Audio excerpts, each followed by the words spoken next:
Recent Duke grad Karen Owen tells all in this mock thesis on sex, and she's even named it. Here's the name. Listen to this. It's called Excelling in the Realm of Horizontal Academics. She even used PowerPoint. She claims she betted 13 Duke athletes, and she's made a list. In fact, here it is. We're blacking out part of the title and the names. You see the ranking, 1 through 13. And because she named names, she included pictures and described detail in their physical, their physique, their physical performance. She, as I said, created a PowerPoint presentation. And she emailed it to her friends, just a couple friends she was thinking she was going to share this to, who then emailed it to their friends, who then, well, you know the story, it went viral. So we're leaving out some of the names and pictures, and this is the tamest of her insights. We've pulled a couple of these for you. I want to read this to you. This is about one of her subjects. She writes, follow me. This was, quite honestly, the most amazing sex I've ever had. Now, remember, Owen included names and pictures of all 13 of her subjects, and her mock thesis has been spreading online. Parents, possible employers, possible mates, boyfriends.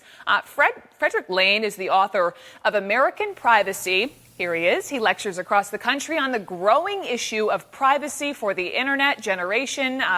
Fred, whew, here we go. Now, look. A lot of people have kept diaries, and I know this is, I guess, the day and age where we're done with the paper and we put things on the internet. And when we hear that she just wanted to share it with a couple of friends, you can't just share something with a couple of friends on the internet these days, can you? No, you certainly can't, Brooke. I think the thing that's really remarkable about this is that for a Duke college grad to be that naive about the ability to contain something like this is pretty outrageous. Now, this is... It's an incredibly serious story, and you think about these 13 young men. I mean, beyond this young woman who there are reports that she has apologized, she didn't mean to do any harm. This is what I've read that she said, and right. You know, we couldn't reach out to her. She's basically erased her existence on social media. My question is about these guys. You know, this is intimate information that, you know, their mothers, potential employers could see. Absolutely. You know, I think that it was very thoughtless on her part, and I think that that underscores, as you say, the seriousness of all of this. You know, the real issue is that this information now is part of the global library, if you will, that is the internet. And this demonstrates how incredibly difficult it is to get rid of things that people put online. So, absolutely, this will be a part of their history for some time to come. Now, you know, as they go through life and they do other things, this will fade somewhat. But the internet does not forget very easily. Actually, it's kind of ironic that Ms. Owen has essentially taken herself out of the internet world, or at least tried to do so, because one of the net effects of that is to make this the only thing that people will really know about her when they do a Google search. Now, when you do a Google search, and we know Google is sometimes not very forgiving, and let's say, you know, I think about possible employers for these young men, and what about just any also possible recourse for them? Yeah, that's a much gray area, to be honest with you, because, you know, the question is going to be what the state law is with respect to invasion of privacy, what kind of damages they might have suffered, if any. Certainly there may be some emotional distress, but there have been some really difficult internet-based privacy cases that haven't gone very well or very successfully for the plaintiffs. So it's not clear that they'd be able to successfully pursue that.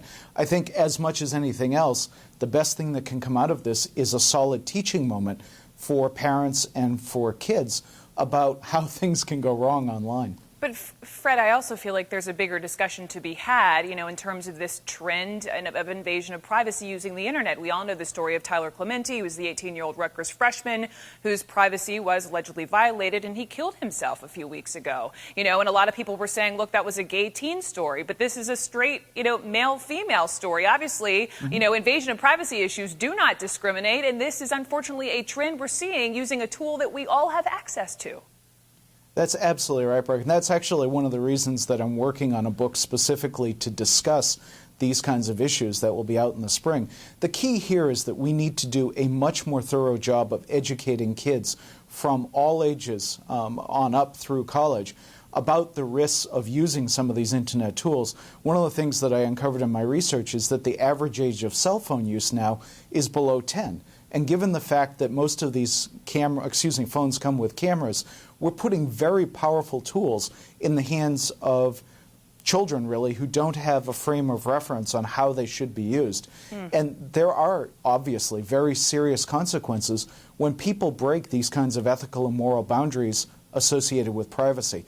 And I don't think that we've done a good enough job, frankly, either as parents or as schools, to get that message across.